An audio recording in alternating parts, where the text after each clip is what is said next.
Well, this is the first Evangelical Free Church I was ever in fact, I ever heard of.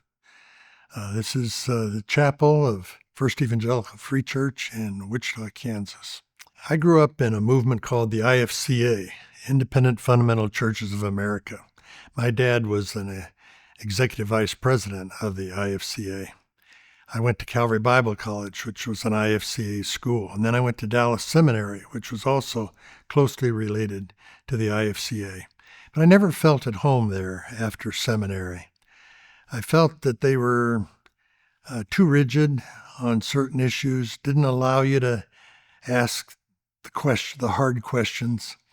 And so when I found the Free Church, I found a freedom in Christ that I had not experienced before.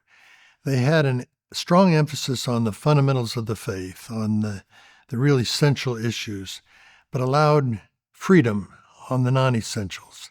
You could ask hard questions. You could have a different view on topics that weren't of first order. I didn't change any fundamental viewpoints I had learned in college or in seminary, but I needed that openness and that freedom for myself. The Free Church had a 12-point statement of faith when I came into it.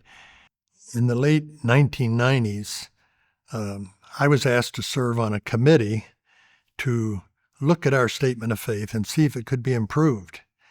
So I and 7 other pastor theologians served on that committee for 5 years.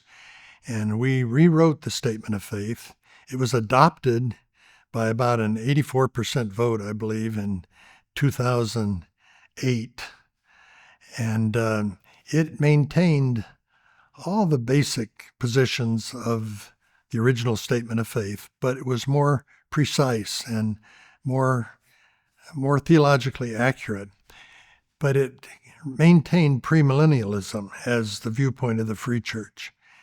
After that, there was kind of a grassroots movement to open up in the area of eschatology. It was in 2018 at the National Conference, a proposal to remove premillennialism as a requirement on our pastors was replaced by the glorious return of Christ instead of the premillennial return of Christ. So there is a greater openness in the Free Church in eschatology than there even was when I was a pastor. I am personally premillennial. I am a historic premillennialist, post-tribulationist. History will tell us whether it was the right move or not. If we move too far away from historic premillennialism, I think I'll be troubled by that. But so far that hasn't happened. It's a viewpoint that Christ is going to return and set up a literal kingdom here on earth for 1,000 years, as Revelation 20 talks about. Modern premillennialism, or really dispensational premillennialism, attached to that viewpoint a pre-tribulational return of Christ. In other words, a rapture of the church before the tribulation. So the church would be taken out of here before the Great Tribulation and before the return of Christ. But historic premillennialism always held that the church would go through the tribulation and would not be raptured until the second coming.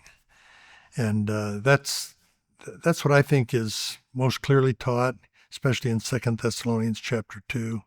Denominationalism has a place.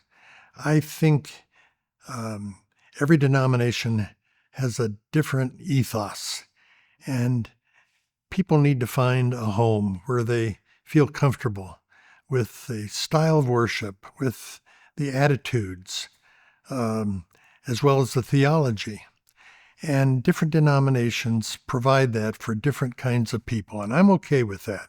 The Evangelical Free Church has been just right for me, but I know it's not right for everybody. And so I am comfortable with the denominationalism that we experience. I think there's too much of it. I think there's been too much splitting over hairs that was unnecessary. But there are a lot of denominations that hold to the essentials of the faith, and yet they have a different style, a different perspective, a different attitude to various issues. And I'm okay with that.